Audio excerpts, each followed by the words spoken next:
కూడా ఈ సిద్దిపేట జిల్లాలో వివిధ ప్రాజెక్టుల పేరు మీద ఇంతకుముందున్న ప్రభుత్వంలో ఉన్న మాజీ కలెక్టర్ ఇప్పుడు ప్రస్తుత ఎమ్మెల్సీ వెంకట్రామరెడ్డి ఆధ్వర్యంలో జరిగిన అవినీతి అక్రమాలు, తర్వాత ఏదైతే ఫోర్స్ఫుల్ ల్యాండ్ ఎక్విజిషన్స్ చేసినారో గవర్నమెంట్ పర్పస్ కోసము భూమి కావాలని పేదోళ్ల భూములు, అవి పట్టా భూములే కావచ్చు, అసైన్మెంట్ భూములే కావచ్చు, భూములు తీసుకున్న గవర్నమెంట్ పర్పస్ కోసం స్టేట్ గవర్నమెంట్ నుంచి కొన్ని పర్మిషన్ ఉన్నాయి, కొన్ని పర్మిషన్ లేదు, కొన్ని రూల్స్ పాటించదు, కొన్ని పాటించలేదు, వాళ్ళు ఇష్టం ఉన్నట్టు ఒక మనమాని నడిచింది కాబట్టి నడిపించుకున్నారు. గన్ పాయింట్ పెట్టి బెదిరించి చాలా మంది రైతుల దగ్గర కూడా భూములు గుంజుకున్న ఉదంతాలు, కంప్లైంట్లు, కోర్టుల్లో కేసులు పెండింగ్ ఉన్నాయి. వీళ్ళు చేసిన అవకతవకలకు ధరణి అనే ఒక దుర్మార్గ పోర్టల్ను వాడుకున్నారు. ఇప్పుడు ప్రభుత్వంలో ఉన్న రేవంత్ రెడ్డి గారు ఆధ్వర్యంలో ఉన్న ప్రభుత్వం కూడా ఈ ధరణి ద్వారా జరుగుతున్న అక్రమాలను గుర్తించి వాటిని రద్దు చేస్తాము. దాదాపు 40 నుంచి 50 లక్షల మంది రైతులకు రిలీఫ్ ఇస్తాం, మేము ధరణి రద్దు చేసి కొత్త ల్యాండ్ రెవెన్యూ యాక్ట్ తీసుకొస్తాము, పాత రెవెన్యూ చట్టాన్ని పునరుద్ధరిస్తాము అని చెప్పి ఏదైతే ప్రామిస్ చేసి ఓట్లు వేయించుకొని ఈ పవర్లోకి వచ్చిన ఈ గవర్నమెంట్ ఇవాళ ఎందుకు మాట్లాడుతున్నాం? పోయిన గవర్నమెంట్ లో అవకతవకల గురించి, వెంకట్రామరెడ్డి గురించి ఎందుకు మాట్లాడుతున్నామంటే పాతోళ్ళు కొత్తోళ్ళు, అంటే పాత గవర్నమెంట్ లో ఉన్న వాళ్ళు కొత్త గవర్నమెంట్ లో ఉన్నందరూ ఒకటై ఇప్పుడు ఒకటై ఏదైతే గవర్నమెంట్ పర్పస్ కోసం జిల్లా వ్యాప్తంగా వివిధ రకాలైన ఏదైతే ల్యాండ్ ఎక్విజిషన్ జరిగినాయో, మీకు ఎగ్జాంపుల్ చెప్తే ఈ గవర్నమెంట్ వెబ్సైట్ నుంచి తీసుకున్న నేను డేటా చెప్తా. దాదాపు కొన్ని శాంపుల్ నేను ఇవన్నీ నోటిఫికేషన్స్ సంబంధించిన లింక్స్ అనమాట. ఇవన్నీ వెబ్సైట్ లో దొరుకుతాయి, తెలంగాణ గవర్నమెంట్ వెబ్సైట్ లో రెవెన్యూ డిపార్ట్మెంట్ సంబంధించిన దాంట్లో దొరుకుతాయి. దాదాపు 30,000 ఎకరాలు సిద్దిపేట జిల్లాలో, కేవలం సిద్దిపేట జిల్లాలో రంగనాయక సాగర్ ప్రాజెక్ట్ నుంచి మొదలు పెడితే కొండపోచమ్మ సాగర్ ప్రాజెక్ట్ దాకా, సిద్దిపేట కలెక్టరేట్ నుంచి మొదలు పెడితే ఇక్కడ వర్గంలో ఉన్న ఇండస్ట్రియల్ ప్రపోజేషన్ ఇండస్ట్రియల్ పార్క్ దాకా, ఇక్కడ మీరు ఆర్ఎన్ఆర్ కాలనీస్, రిహాబిలిటేషన్ కాలనీస్ పేరు మీద దాదాపు 30,000 ఎకరాలు ఈ స్టేట్ గవర్నమెంట్, ఇంతకుముందు స్టేట్ గవర్నమెంట్ కలెక్టర్ వెంకట్రామరెడ్డి ఆధ్వర్యంలో అప్పుడు ఫోర్స్ఫుల్ ల్యాండ్ ఎక్విజిషన్ చేసి మీకు అందరికీ కూడా దీని లింక్స్ నేను షేర్ చేస్తాను. ఏంది స్టోరీ అని అంటే, వెంకట్రామరెడ్డి చేసిన అవినీతికి అండ ఎవరున్నారు? అప్పుడున్న ప్రభుత్వం, కేసీఆర్ కుటుంబం, గజ్వేల్ ఎమ్మెల్యేగా ఉండి ముఖ్యమంత్రిగా ఉన్న కేసీఆర్, పక్కన సిద్దిపేటలో మంత్రిగా ఉండి అప్పుడు ఈ మంత్రిత్వ శాఖలు వివిధ మంత్రిత్వ శాఖలు చూసిన హరీష్ రావు గారు, తర్వాత ఇక్కడ గవర్నమెంట్ లో ఉన్న ఎమ్మెల్సీలు, ప్రజాప్రతినిధులు, ఐఏఎస్ ఆఫీసర్లు, ఐపీఎస్ ఆఫీసర్లు, పోలీస్ డిపార్ట్మెంట్, రెవెన్యూ డిపార్ట్మెంట్ లో ఉన్న ఎంఆర్ఓలు, వీళ్ళందరూ కూడా రెస్పాన్సిబుల్ అయ్యి ఒక సిస్టమ్ మీద ఒక పద్ధతి ప్రకారం మ్యానిపులేషన్ పోయి వాళ్ళందరూ కూడా ఏ విధంగా అవినీతి చేసినది నా దగ్గర ఇప్పుడు ఒక 8-9 ఎగ్జాంపుల్స్ ఉన్నాయి. వెంకట్రామరెడ్డి గారు నా మీద ఏదో కామెంట్ చేసిందని తెలిసింది, ఏదో సిద్దిపేట కలెక్టరేట్ విషయంలో నేనేదో హెరాఫెరీ చేసినా, లేకపోతే ఏదో ఇన్వాల్వ్ అయినా, రాతాంతం చేసినా అన్నట. సిద్దిపేట కలెక్టరేట్ విషయం నుంచే మొదలు పెడతా. సిద్దిపేట కలెక్టరేట్ కోసము వీళ్ళు స్టేట్ గవర్నమెంట్ నుంచి అఫీషియల్ గా పర్మిషన్ తీసుకున్నది కేవలం ఒక 42 ఎకరాలకు మాత్రమే. అది 2 విడతలుగా తీసుకున్నారు. కానీ వాళ్ళు అక్వైర్ చేసిన ల్యాండ్ 357 ఎకరాలు తీసుకున్నారు. ఎక్సెస్ ల్యాండ్ 312 ఎకరాలు, దాదాపుగా 315 ఎకరాలు ఎక్సెస్ ల్యాండ్ తీసుకున్నారు. ఆ తీసుకున్న 315 ఎకరాలకు సంబంధించి ఫస్ట్ ఆఫ్ ఆల్ 3 అంశాలు. మొదటి అంశము, రైతులందరికీ 2013 ఫెయిర్ కంపెన్సేషన్ రిహాబిలిటేషన్ యాక్ట్ ప్రకారం ఫెయిర్ కంపెన్సేషన్ ఇచ్చిండ్రా? ఇవ్వలేదనడానికి కోర్టులలో మీ మీద ఉన్న కేసులు, వెంకట్రామరెడ్డికి వచ్చిన నోటీసులు, అప్పుడు ఆయన కలెక్టర్ గా ఉన్నప్పుడు ఆయన సస్పెండ్ చేయాలని వచ్చిన ఆర్డర్లు, ఆయన మీద వచ్చిన జైలు పోవాలని జైలు శిక్ష పడ్డ ఆర్డర్లు, కాపీలన్నీ కూడా నేను సర్వ్ చేస్తాను. ఒకసారి కాదు, 2 సార్లు కాదు. రెవెన్యూ డిపార్ట్మెంట్ లో ఉన్న కలెక్టర్, జాయింట్ కలెక్టర్, ఆర్డీఓ, ఎంఆర్ఓలకు, పోలీస్ డిపార్ట్మెంట్ లో ఉన్న సహకరిస్తున్నందుకు, సివిల్ మ్యాటర్ ఇన్వాల్వ్ అవుతున్న పోలీసులకు కూడా, అప్పుడున్న తొగుట పిఎస్, ఉగ్రూరుపల్లి పిఎస్, సిద్దిపేటలో ఉన్న పోలీస్ స్టేషన్లకు కూడా చాలా మందికి అప్పుడు నోటీసులు పోయినాయి. కోర్టుకు అటెండ్ అయినరు. రైతులకు అండగా కోర్టు నిలబడ్డప్పుడు, రైతులకు అండగా ప్రజాప్రతినిధులు, ఇక్కడ ప్రతిపక్షంలో ఉన్న నాయకులు నిలబడ్డప్పుడు, బీజేపీ నాయకులు నిలబడ్డప్పుడు అప్పుడు వెంకట్రామరెడ్డి సమాధానం చెప్పలే. సస్పెండ్ అయ్యి పక్కకు పోయిండు, మళ్ళీ రీఇన్స్టేట్ అయ్యిండు, ట్రాన్స్ఫర్ మీద పోయిండు, మళ్ళీ వచ్చిండు. ఇక్కడ 3 సార్లు 4 సార్లు పోయి వచ్చి కంటెంప్ట్ ఎన్నో కేసులు ఎన్నో ఎదుర్కొన్న అప్పట్లో గవర్నమెంట్, అప్పుడున్న కలెక్టర్. ఈ 357 ఎకరాలు ఏదైతే 315 ఎకరాలు ఎక్సెస్ ల్యాండ్ ఉన్నదో సిద్దిపేట కలెక్టరేట్ సంబంధించి, ప్రైవేటు వ్యక్తులకు ఎక్స్చేంజ్ ల్యాండ్ కింద ఇల్లీగల్ గా ఒక లింక్ డాక్యుమెంట్, ఒక ప్రొసీజర్, నోటిఫికేషన్, సరైన కంపెన్సేషన్ లేకుండా చేయడం ఒక తప్పు చేసిండ్రు. దానికి ఆధారాలున్నాయి, కోర్టుల్లో కేసులున్నాయి. అవినీతి పరులు వెంకట్రామరెడ్డి ఆధ్వర్యంలో జరిగిందని నేను డంకా బజాయి చెప్తున్నా. దమ్ముంటే వెంకట్రామరెడ్డి రావాలి, సిద్దిపేట కలెక్టరేట్ దగ్గర టెంట్ వేసుకుని రౌండ్ టేబుల్ సమావేశం పెడదాం, లేదా గజ్వేల్ మున్సిపల్ ఆఫీస్ ముంగట్నా, లేకుంటే నీ కొత్త ఆర్భాటంగా కట్టుకున్న ఐఓసీ ఇంటిగ్రేటెడ్ ఆఫీసర్స్ కాంప్లెక్స్ ఉన్నది అక్కడైనా సరే మీరు ప్లేస్ ప్రపరేషన్, లేకుంటే నేను చెప్తున్నా ఈ 3 ప్లేసులు ఎక్కడైనా సరే స్టేట్ మీడియాని పిలుద్దాం, లైవ్ గా మా దగ్గర నుంచి రెవెన్యూ ఎక్స్పర్ట్లను పిలుస్తాం, మీ దగ్గర నుంచి రెవెన్యూ ఎక్స్పర్ట్లను తీసుకురా. నా దగ్గర నేను ఐఏఎస్ ఆఫీసర్ ఉండకపోవచ్చు కానీ రెవెన్యూ సంబంధించిన లాయర్లు ఉన్నారు, చట్టాలు ఉన్నాయి, ఇక తర్వాత రైతులను బాధితులను పట్టుకొని వస్తా. ఒక 1000 మంది రైతులను 1000 మంది బాధితులను పట్టుకొని వస్తా. దమ్ముంటే నువ్వు వెంకట్రామరెడ్డి నువ్వు అని ప్లూరల్ గా మాట్లాడుతున్నావు, ఎందుకంటే నువ్వు అవినీతి పరుడు, నీకు మీద శిక్షలు పడ్డాయి, కోర్టు నీకు శిక్ష వేసింది, అందుకనే నువ్వు రిజైన్ చేసి నువ్వు కంటెంప్ట్ చేసిన కోర్టు కూడా రిజైన్ చేసి కేసీఆర్ అడ్వైస్ మీద నువ్వు పొలిటికల్ షెల్టర్ కావాలి కాబట్టి నువ్వు ఐఏఎస్ ఆఫీసర్ అయినా కానీ ఐఏఎస్ ఆఫీసర్ గా ఉన్నప్పుడు కేసీఆర్ కాలు పట్టుకుంటే నీకు ఆ పదవి వచ్చింది, ఎమ్మెల్సీ పదవి. కేసీఆర్ కాలు మొక్కి ఇప్పుడు ఈ అవినీతిలో కేసీఆర్ కుటుంబానికి నీకు భాగస్వామ్యం ఉన్నది కాబట్టి నీకు ప్రొటెక్షన్ వాళ్ళు ఇచ్చారనేది నేను ఆరోపణ చేస్తున్నా. దీన్ని ప్రూవ్ చేస్తా, దమ్ముంటే ఇది కాదని నిరూపణ చేయి. ఒకటి. రెండో అంశం, ఈ 350కి సంబంధించి ఇవాళ లేటెస్ట్ గా 2 వారాల క్రితం కూడా కోర్టు నుంచి ఒక ఆర్డర్ వచ్చింది. పోలీసులు ఇంటర్ఫియర్ అవుతున్నారు, రాంపల్లి గ్రామం సర్వే ఇంటర్ఫియర్ కావద్దు, పోలీసులు సివిల్ మ్యాటర్ జోలికి రావద్దు అని హైకోర్టు ఇచ్చిన కాపీ కూడా మేము సర్వ్ చేస్తాం. ఇంతవరకు నేను మాట్లాడిన దాంట్లో ఏదైనా తప్పుంటే ఛాలెంజ్ ఫేజ్ 1 చాప్టర్ 1 దమ్ముంటే రా చర్చ పెట్టుకుందాం. అది నంబర్ 2 వచ్చేసి ఇక్కడ నేను ఒక ఎక్స్చేంజ్ ప్లాన్ ఇంతకుముందు మాట్లాడిన ప్రెస్ లో ఏంది అంటే ముట్రాజ్పల్లి గ్రామం, ఇవన్నీ నేను ఆధారాలు ఇస్తాను, నేను ఆధారాలతో మాట్లాడుతున్నాను. ముట్రాజ్పల్లి గ్రామం సర్వే నంబర్ 93లో 20 గుంటలు గవర్నమెంట్ ఆఫీస్ కాంప్లెక్స్ కోసము కావాలి తీసుకుంటున్నాం అని చెప్పి ఒక నోటిఫికేషన్ తీసుకున్నాం. కలెక్టర్ దానికి పర్మిషన్ ఇచ్చిండు. ఆ సర్వే నంబర్ 93లో 20 గుంటలకు బదులుగా ఎక్స్చేంజ్ ల్యాండ్ కింద సర్వే నంబర్ 326 ఇంకొక ₹1,00,000 కల్పిస్తాం, చందాలు వేసుకుని 8,50,000 ఇస్తాం. అదే ఎకరము ప్రైవేట్ వ్యక్తిగా నాకు నువ్వు అలాట్ చేయగలుగుతావు, దమ్ముందా? నువ్వు ఈ ప్రాసెస్ లో చేసిన అవినీతిలో అది 5 కోట్ల రూపాయల ఎకరం ఉంటుంది ఇక్కడికి. ఆ ఎకరం జాగా 5 కోట్ల రూపాయలకు సంబంధించింది. అంటే మిగతా 4,80,90,00,000 రూపాయలు ఎవరు తిన్నారో చెప్పాలి వెంకట్రామరెడ్డి. దీని వాల్యూ ఎవడు కట్టిస్తాడు? ఆ పేద రైతుకు నువ్వు 7,50,000 ఇచ్చిన ఆయన ఆ 7,50,000 రూపాయలకు పేద రైతుకు నువ్వు ఎకరం భూమి ఎక్కడ కొనిస్తావు, వ్యవసాయం ఎక్కడ చేసుకోవాలి? ఇటువంటి ఆలోచన కన్సర్న్ ఇది చట్టం చెప్తుంది, నువ్వు చట్టాన్ని ఉల్లంఘించిన వెంకట్రామరెడ్డి. అందుకే నువ్వు అవినీతి పడడం మాట్లాడినా మళ్ళీ మాట్లాడుతున్నా. దమ్ముంటే ఇది కాదనే చాప్టర్ 2 ఇంకొక అంశం ఛాలెంజ్ చేస్తున్నా. దీని మీద సపరేట్ డిబేట్ పెడదాం, ఆ సైట్ కార్డ్ కూర్చుందాం, అక్కడ టెంట్ వేసుకుందాం. నువ్వు ఎక్స్పర్ట్లను పిలువు, రెవెన్యూ ఎక్స్పర్ట్లను పిలువు, ఎంతమందిని పిలుస్తావు, నేను లాయర్ని పిలుస్తా, నేను బాధితుని పిలుస్తా. అక్కడికి దమ్ముంటే ఈ విషయం నువ్వు అవినీతి పరుడు కాలేదు, నువ్వు క్లీన్ ఉన్నావు అని ప్రూవ్ చేయాలి. రెండోది చాప్టర్ 3. ఇక్కడ ఇంకొకటి చెప్తా. ఇక్కడ పెద్ద మనుషుల కుటుంబం గురించి ఒకటి మాట్లాడినాము.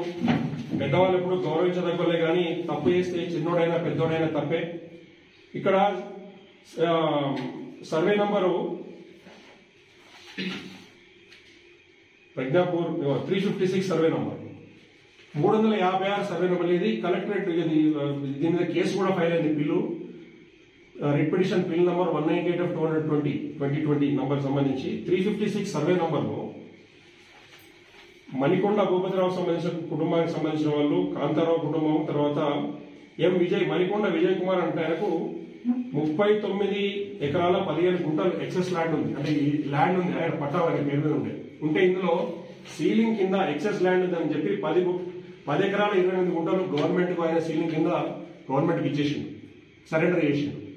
సరెండర్ చేసిన తర్వాత ఈ ల్యాండ్ ఈ సరెండర్ అయిన ల్యాండ్ పేదోళ్ళకి అసైన్ చేసిండండి. గవర్నమెంట్ పేదోళ్ళకి అసైన్ చేస్తున్న రికార్డు ఇచ్చారు కానీ ఫిజికల్ గా ఎవరికి పొజిషన్ ఇవ్వలేదు. ఆ పేదోళ్లకు ఫిజికల్ గా ఎవరికి హ్యాండ్ ఓవర్ చేయలేదు, వాళ్ళకి పట్టా సర్టిఫికేట్ కూడా ఇవ్వలేదు.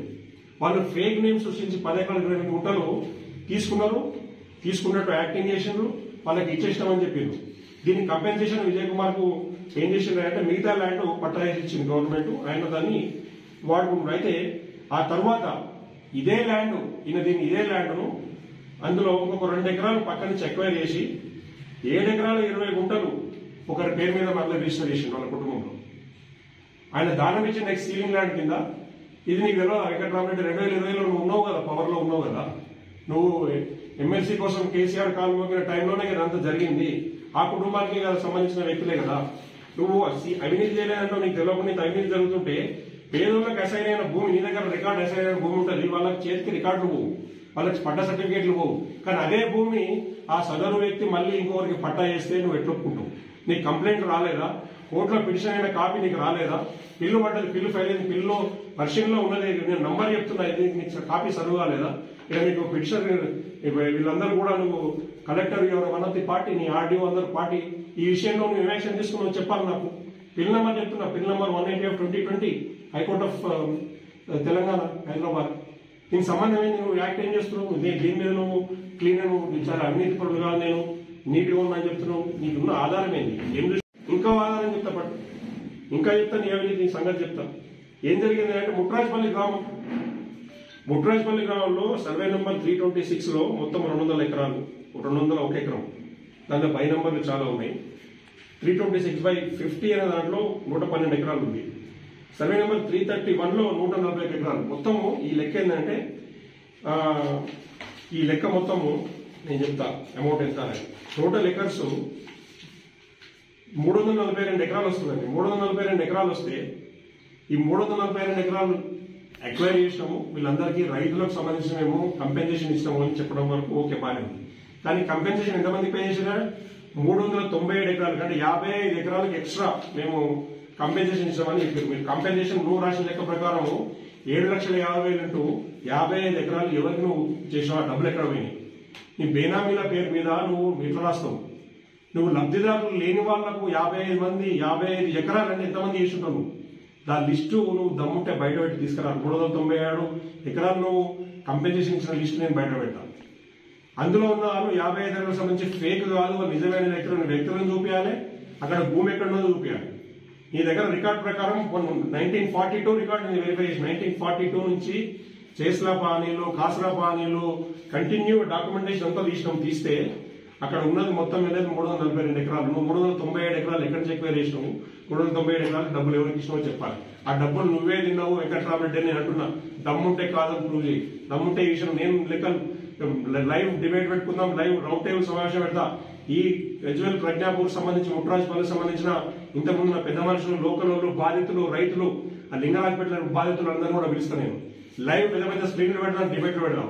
నువ్వు అవినీతి పడవు, నువ్వే డబ్బులు తిన్నావు అని చెప్తా. లేదన్నా డబ్బులు నువ్వు వాపసు కట్టాలి, మళ్ళీ గవర్నమెంట్ వాపసు రిటర్న్ రావాలి. ఇదొకటే కాదు, ఇట్లా చెప్పుకుంటా పోతే ఇంకొకటి చెప్తా మీకు. ఇండస్ట్రియల్ పార్క్ విషయంలో ఏదైతే కంపెన్సేషన్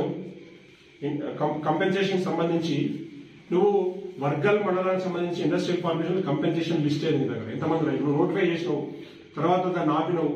రెండో నోటిఫికేషన్ లో మళ్ళీ మొన్ననే 350 ఎకరాలు కావాలని మళ్ళీ 370 ఎకరాలు మళ్ళీ నోటిఫికేషన్ ఇచ్చినావు. ఇవన్నీ కూడా లీగల్ గా జరుగుతున్నాయా, ప్రొసీజర్ ప్రకారం జరుగుతున్నాయి? అక్కడ ఉన్న ల్యాండ్ వాల్యూ ఎంత? ల్యాండ్ ఎక్విజిషన్ చేసినప్పుడు ఎక్సెస్ ఆఫ్ ల్యాండ్ ఇందుకోసం తీసుకుంటున్నావు. గవర్నమెంట్ పర్పస్ సర్వ్ కానప్పుడు, నీ 5 సంవత్సరాల కాల పరిమితి దాటినప్పుడు నువ్వు వాడింది ఎంత, నువ్వు వదిలిపెట్టింది ఎంత? నేను ఇక్కడ చెప్తా వినండి, ఇక్కడ చూపిస్తాను మీకు. 367 ఎకరాలు ఒకదాన్ని ఎక్వైర్ చేసి 50 ఎకరాలు మాత్రమే వాడారు, మిగతా ల్యాండ్ ఉన్నదని ఆయన రిపోర్ట్ పంపించండి స్టేట్ గవర్నమెంట్ కి. 367 ఎకరాల్లో 50 ఎకరాలు వాడితే 317 ఎకరాలు ఎక్సెస్ ల్యాండ్ మన దగ్గర ఉంది. నువ్వు ఎక్వైర్ చేసిన ల్యాండ్ 317 ఎకరాలు ఎక్సెస్ ఉన్నప్పుడు అది రిటర్న్ ఇవ్వాలి కదా. అది చట్టం చెప్తుంది, నువ్వు చట్టాన్ని ఉల్లంఘించాలి వెంకటరామరెడ్డి. నువ్వు ఎవరిని బెదిరిస్తున్నావు, ఎవరితో మాట్లాడుతున్నావు?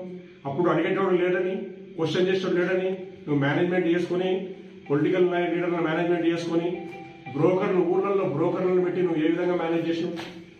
ఇప్పుడు ఆ భూములందరికి సంబంధించిన వాళ్ళ బాధితులందరూ వాళ్ళ భూములకు వాళ్ళే దున్నుకుంటామని చెప్తున్నారు. నేను బాధాప్త చెప్తున్నాం, ఆ రైతులందరికీ చెప్తున్నాం. వర్గలు, ములుగు మండలాలు, మర్కూరు మండలం, పాములపర్తి చెప్తా. ఒక ఎక్స్ఎమ్మెల్యే సంజయ్ రావు గారితో 10 ఎకరాలు, గజ్వేల్ ఎక్స్ఎమ్మెల్యే సంజయ్ రావు గారిది వాళ్ళ కుటుంబానికి సంబంధించి సొంత పట్టా భూమి మళ్ళా ఏది మన కొండపోచమ్మ సాగర్ ప్రాజెక్ట్ కింద కావాలని చెప్పి అక్విజిషన్ చేస్తామని బహానా పెట్టి ఇచ్చిన ఎవరికి ఇచ్చినా నీ చుట్టపానికి కావేరీ శిక్షణ ఇచ్చుకుంది. కేసీఆర్ బంధువు కావేరీ శిక్షణ ఇచ్చినావు. ఆయన అక్వైర్ చేసిన 100 ఎకరాల భూముల్లో ఒక ఎక్స్ఎమ్మెల్యే, బీద ఎమ్మెల్యే, ఒక దళితుని భూమి గుంజుకొని నువ్వు పట్టా జాగా నువ్వు ఎవరికి ఇచ్చినావు? అది ఒక పెత్తందారుకు, ఒక ఇండస్ట్రియలిస్ట్ ఇచ్చినావు. ఆయన కంపెన్సేషన్ ఇచ్చినావా? ఆయనకు అక్కడ భూమి ఉన్నది పాములపర్తిలో 10 ఎకరాల భూమి, ఆయన భూమి నువ్వు గుంజుకున్నట్టు నేను చూపిస్తాను ప్రూఫ్. ఆయన కంపెన్సేషన్ ఏమి ఇచ్చినావు నాకు ప్రూఫ్ చూపించాలి వెంకటరామరెడ్డి. ఆ 10 ఎకరాలు ₹1 కోటి కాడుకో ₹1.5 కాడుకో నువ్వు అమ్ముకున్నావు, నేను అభియోగం నేను చేస్తున్నా. కాదు, దమ్ముంటే కాదు, నువ్వు ప్రూవ్ చేయి. దమ్ముంటే నాకు నువ్వు పరమనష్టం దావా నోటిఫికేషన్ నాకు నోటీస్ నేను నీకు సమాధానం చెప్తే ఆధారాలతో. దమ్ముంటే పబ్లిక్ లోకి రా, లేదంటే నీకున్న ప్రజాప్రతినిధిగా నీకు ఎమ్మెల్సీ ఏదైతే నువ్వు ఉన్నావో ఆ పదవికి ఇమీడియట్ గా రిజైన్ చేయాలి. నువ్వు ఎమ్మెల్సీ పదవికి రిజైన్ చేయకుండా శుద్ధపూసలాగా నేను అవినీతి పరుడు కాదు అని అంటే నీ మీద పెండింగ్ ఉన్న కేసులు ఏమి పోవు. చాలా కేసులలో కలెక్టర్ గా నువ్వు రెస్పాన్సిబుల్ ఉండే, నువ్వు కేసులన్నింటికి సమాధానం చెప్పాల్సి వస్తుంది. పదవికి రాజీనామా చేసి కేసీఆర్ కాలు మొక్కి నువ్వు ఇలా ఎమ్మెల్సీ ఉన్నావు. నువ్వు ఎమ్మెల్సీ ఉన్నా మనిషిగా నువ్వు ఉన్నావు, ప్రజాప్రతినిధిగా ఉన్న నీ బాధ్యత పెరిగింది. నీ బాధ్యత పెరిగింది కాబట్టి నువ్వు బాధ్యతగా రిజైన్ చేయి, లేకుంటే వీటికి సమాధానం చెప్పు. నీకు 5 రోజులు గడువు కావాలన్నా, 3 రోజులు గడువు కావాలన్నా, వారం రోజులు గడువు కావాలన్నా, 10 రోజులు గడువు కావాలన్నా నువ్వు టైం తీసుకో. ఏ పత్రికా విలేకరుల మిత్రులకైతే నువ్వు చెప్పినావో కలెక్టరేట్ విషయంలో నేనేదో చేసినా అని, దమ్ముంటే నేనేం చేసినావు తీసుకురా. నువ్వేం చేసినావు నేను పబ్లిక్ గా పెడుతున్నా, కూర్చున్నాం అక్కడ.